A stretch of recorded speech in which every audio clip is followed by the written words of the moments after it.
Terima kasih Anda masih bersama kami dalam Sapa Indonesia Pagi. Saudara, Komisi Pemberantasan Korupsi atau KPK telah menaikkan status kasus dugaan korupsi kuota haji era Menteri Agama Yakut Khalil Qomas naik ke tahap penyidikan.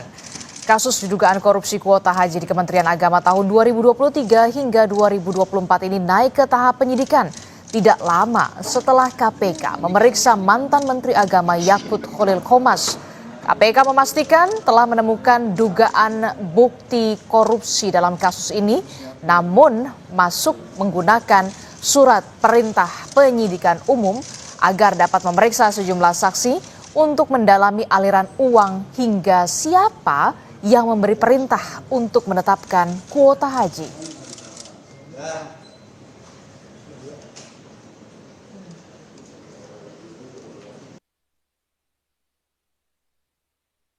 Dengan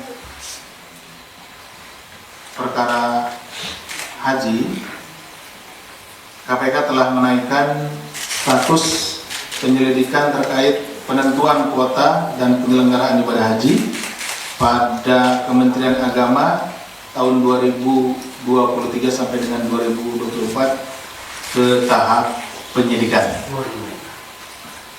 KPK telah menemukan peristiwa yang diduga sebagai tindak pidana korupsi terkait dengan penentuan kuota dan penyelenggaraan ibadah haji pada Kementerian Agama tahun 2023-2024. Dengan dinaikannya kasus dugaan korupsi haji ke tingkat penyidikan, artinya saudara kasus ini bakal berlanjut. Lalu siapa yang bakal jadi tersangka? Pagi ini kita akan bahas dengan sejumlah narasumber. Sudah ada Wakil Ketua KPK periode 2015 hingga 2019. Sudah ada Bung Saud Situmorang melalui sambungan daring. Selamat pagi, Pak Saud Situmorang. Selamat pagi, Pak Saud. Ya.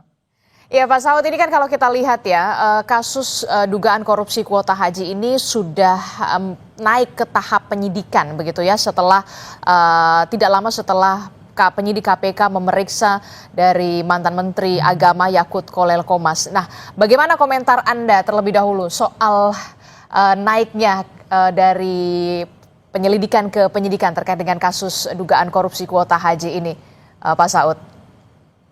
Ya, kalau kita lihat memang ya sejak dari periode pertama adanya KPK, itu kan persoalan ini kan selalu jadi masalah.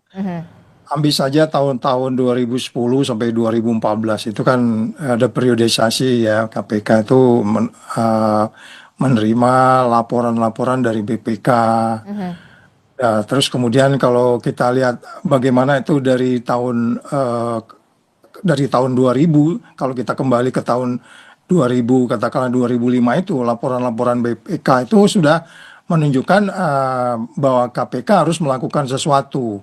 Sehingga kemudian dari tahun 2009 sampai 2010 itu ditemukanlah ada yang disebut waktu itu 48 titik kerawanan.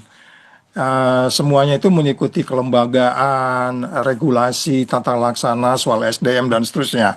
Itu tahun 2009-2010 sampai terus pada saat saya di sana juga 2017 itu ketemu, itu bahkan ada seorang menteri tersangka ketika itu ya. Nah, kemudian masuk ke periode setelah itu juga masih terus ada persoalan-persoalan tata kelola ini. Jadi ini persoalan lama sebenarnya dari tahun 2005 sampai tahun saat ini. Jadi banyak ya, 48 titik rawan itu kan menyangkut regulasi, kelembagaan, tata laksana, SDM.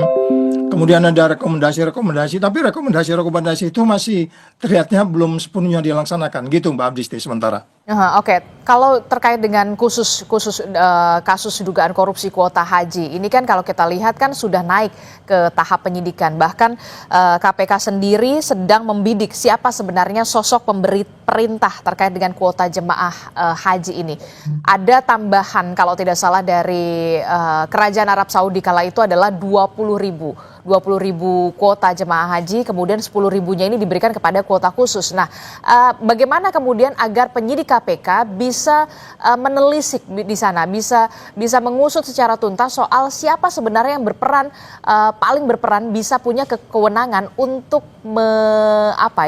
bisa untuk membagikan kuota jemaah haji ini begitu ya, untuk bisa punya perintah, oh ini 10.000 ke haji khusus begitu, oh ini ke haji reguler.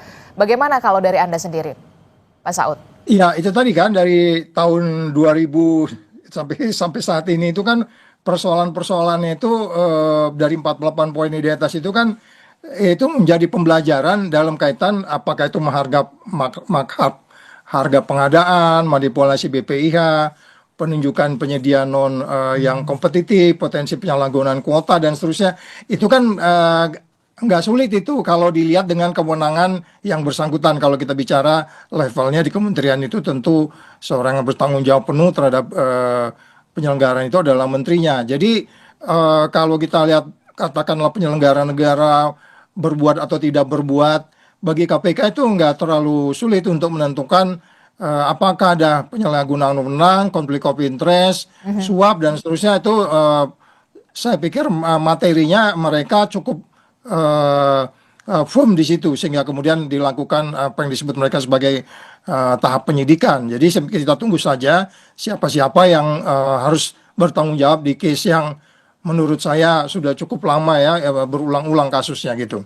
Oke, termasuk juga soal menurut Anda, Pak Saud, bukti apa yang kemudian harus ditelusuri KPK untuk kemudian nantinya bisa menjerat tersangka? Tidak hanya soal membidik siapa yang memberikan perintah, tapi juga soal dugaan aliran dana, termasuk juga soal jeratan TPPU ini, Bung Saud. Iya, jadi kalau kita lihat ada penambahan kuota itu yang kemudian ada konflik antara pembagian yang reguler dan yang khusus, itu kan nanti di situ terlihat itu nanti niat jahatnya. Nanti kita lihat saja bagaimana KPK bisa kemudian akhirnya itu bisa memicu penyalahgunaan wewenang. Jadi kalau kemudian 2024 itu masuk ke tahap tahun 2024 ya mulainya, tahun 2024 kalau udah masuk ke tahap katakanlah penyelidikan, kemudian itu terkait dengan kuota dan seterusnya, ya saya pikir nggak menjadi sulit buat mereka untuk menentukan siapa yang harus sebenarnya menentukan siapa yang harus berperan, karena ini kan persoalannya sangat ruwet ya, dan asetnya aja begitu besar dan itu bukan lagi di level bawah, dan pengalaman menunjukkan begitu. Saya tadi di bagian depan pada tahun 2017 atau berapa kan seorang menteri juga terkait di situ, Mbak. Oke, Anda menyebut ini bukan lagi di level bawah, ini artinya sudah masuk ke pimpinan begitu ya? Karena memang menyangkut soal dugaannya seperti itu, karena bagaimanapun ini kan bukan persoalan sederhana ya menentukan kuota yang tadi katakan 92% reguler dan seterusnya, nggak di level bawah itu kalau itu analisis saya begitu. Oke. Termasuk juga ini Pak Saud, kalau misalkan KPK mengklaim ada aturan yang kemudian dilanggar undang-undang, tapi kemudian ada permenak mengatur soal kuota haji. Apakah kemudian ini agak sedikit menjadi tantangan tersendiri bagi penyidik KPK soal ini? Karena memang ada kuota haji itu memang diatur di Permenak. Iya, semuanya kan ada aturan, ada komitmen, ada konsensus, ada kesepakatan bagaimana cara menata itu. Kemudian nanti kan penyidik akan nggak sulit untuk menentukan siapa yang lari sebenarnya jadi komitmen dari konsensus, dari peraturan dan seterusnya. Nah itu mereka pasti lebih paham dan sehingga kemudian bisa menentukan siapa tersangkanya walaupun belum resmi diumumkan pada Agustus ini. Tetapi kalau kita lihat dari nama-nama yang dipanggil, ya dari pihak-pihak yang yang bertanggung jawab di situ, mulai dari katakanlah menteri sampai kemudian dirjennya, kemudian pengusahanya, kemudian kepala BPKH-nya, ini kan semua udah dibagi kalau di proses penyelidikan ataupun itu mereka sudah bisa ngelihat sebenarnya siapa yang bertanggung jawab di sini dan siapa yang harus bertanggung jawab. Kalau kita bicara katakanlah nanti itu pasal 2 atau 3 atau pasal lain terkait dengan gratifikasi, nanti mereka juga bisa melihat sebenarnya yang memiliki niat jahat. Jangan lupa kita harus selalu bicara mens rea dan actus reusnya, sehingga kemudian tidak sulit bagi mereka untuk menentukan. Kita tunggu saja siapa sebenarnya yang harus bertanggung jawab di case ini, Mbak. Kalau menurut Anda siapa yang paling bertanggung jawab di sini? Ya, Untuk kalau pimpinan tertinggi. pengalaman-pengalaman dari sebelumnya menunjukkan bahwa memang di level yang paling tertinggi, ini bukan kasus gampang, ini Aha. kasus yang sangat-sangat apa namanya sudah lama terjadi berulang-ulang. Mhm. Dan kalau kita lihat bagaimana proses pemeriksaannya sedikit mengalami kendala ya, Mhm. jadi ada high profile person yang memang harus bertanggung jawab dalam hal ini ya, kayak perkiraan kita ya menterinya harus menjelaskan. Mhm. Dan kita lihat saja bisa jadi analisis ini salah. Tetapi kalau melihat bagaimana proses-proses yang saya sebut tadi mulai dari tahun 2000 sampai berturut-turut hampir setiap periodisasi kepemimpinan KPK ini menjadi perhatian. Ya, mulai dari 2000 katakanlah 2002 KPK untuk berikutnya menurun sampai ke bawah periode 4, kemudian periode yang sebelumnya juga kalau tidak salah salah satu pimpinan KPK sudah mau warning juga itu, bukan periode yang ini ya, periode Mhm. yang sebelumnya. Jadi itu biasanya kalau pimpinan sampai turun kan itu ada high profile person yang kemudian diajak untuk berdialog. Dan yang di periode saya juga waktu itu kalau nggak salah menterinya juga pernah diajak bicara dan datang ke KPK. Dan saya nggak tahu di periode yang ini seperti apa mereka. Mungkin mereka sudah cukup matang untuk melihat siapa yang harus tanggung jawab, Mbak. Oke, terkait dengan adanya penambahan kuota ini tidak main-main, ada 20.000 begitu ya. Kalau dari kacamata Anda, Bung Saud, potensi penyelewengannya di mana? Apakah ada dugaan? Kemudian saya masih mengatakan ini ada dugaan, kemudian di dalam tanda kutip dijual kepada agen-agen travel dengan harga tinggi, ataukah kemudian ada dugaan lagi suap kepada pejabat-pejabat yang berwenang? Kalau menurut Anda lebih berpotensi atau lebih dominan ke yang mana? Ya kan kalau kita lihat ada penambahan kuota, kemudian ada sesuai dengan peraturan atau undang-undang seperti apa. 92% itu seperti apa, kemudian 8% khusus itu seperti apa. Kemudian faktanya dibagi menjadi 50-50. Ini kan dugaannya kan jadi memicu penyalahgunaan wewenang. Nah itu nanti penyidik yang lebih, saya nggak baca case-nya, tapi analisis saya seperti itu, Mbak. Termasuk juga soal menurut Anda selain Menteri Agama, kira-kira siapa lagi kemudian penyidik KPK bisa memeriksa atau mendalami soal penambahan kuota haji ini atau dugaan korupsi kuota haji ini yang kita tahu sudah naik ke tahap penyidikan selain Menteri Agama?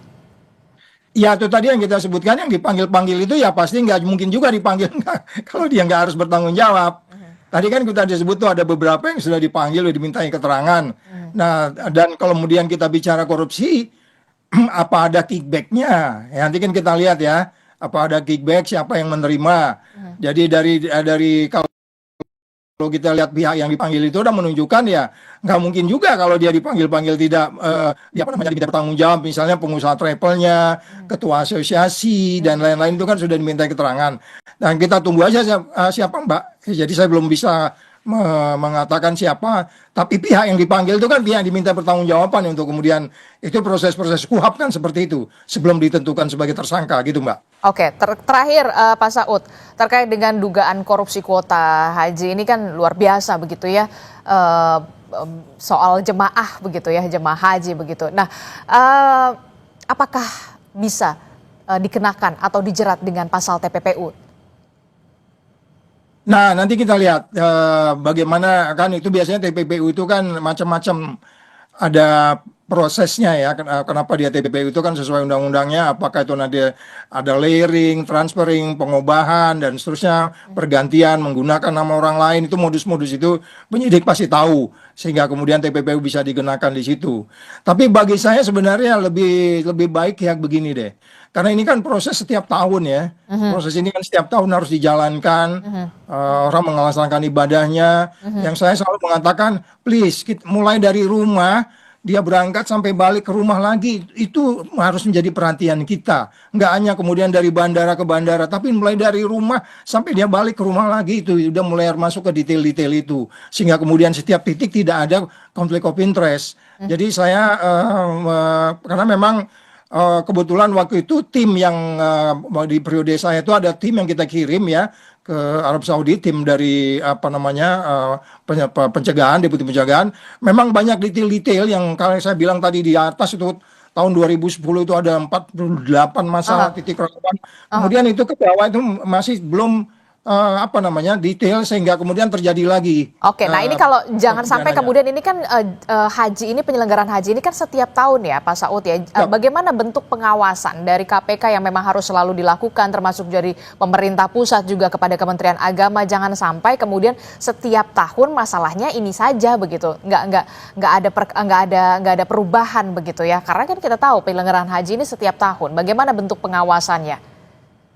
Ya, banyak ininya ya, mulai dari strukturnya mesti diperbaiki, kemudian cara-cara kita menyelesaikannya, kemudian orang-orang juga, ya kan di situ kan ada beberapa periode sebelumnya itu kekurangan untuk orang yang perform di sini gitu, sehingga kalau kita bisa mengaturnya mulai dari strukturnya, orang-orangnya, sistemnya, kemudian SOP-nya. Sehingga nggak ada lagi cerita-cerita politisasi, kan ini sering muncul itu kasus-kasus itu dinilainya sebagai dugaannya itu ada komoditas politik dan seterusnya. Ketika itu dibuat aturan-aturannya sehingga kemudian setiap petugas yang menangani itu dia dengan firm menangani, nggak terpengaruh oleh noise dari luar atau isu-isu transaksional, konflik of interest.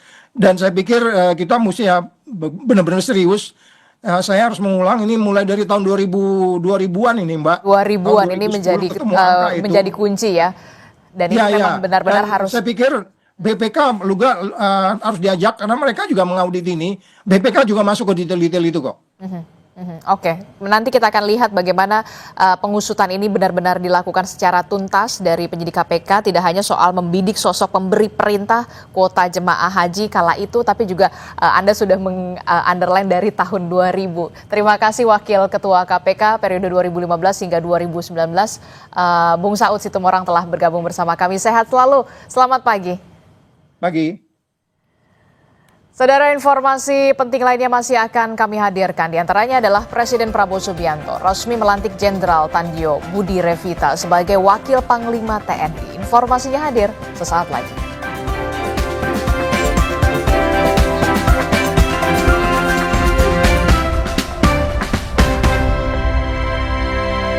Gatot bikin tidak bebas beraktivitas.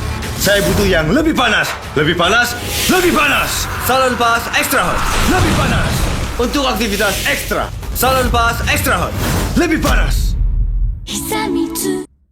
Tiap orang punya semangatnya masing-masing untuk selalu 100%. Ada saatnya jadi orang tua, ada saatnya jadi anak juga. Bukan soal ambisi, tapi karena banyak yang harus dijaga. Capek, pasti. Tapi gue selalu berusaha 100% buat mereka bahagia. Terima kasih untuk yang gak pernah bercerita tapi selalu semangat 100%. Kopi Kapal Api. Jelas lebih enak.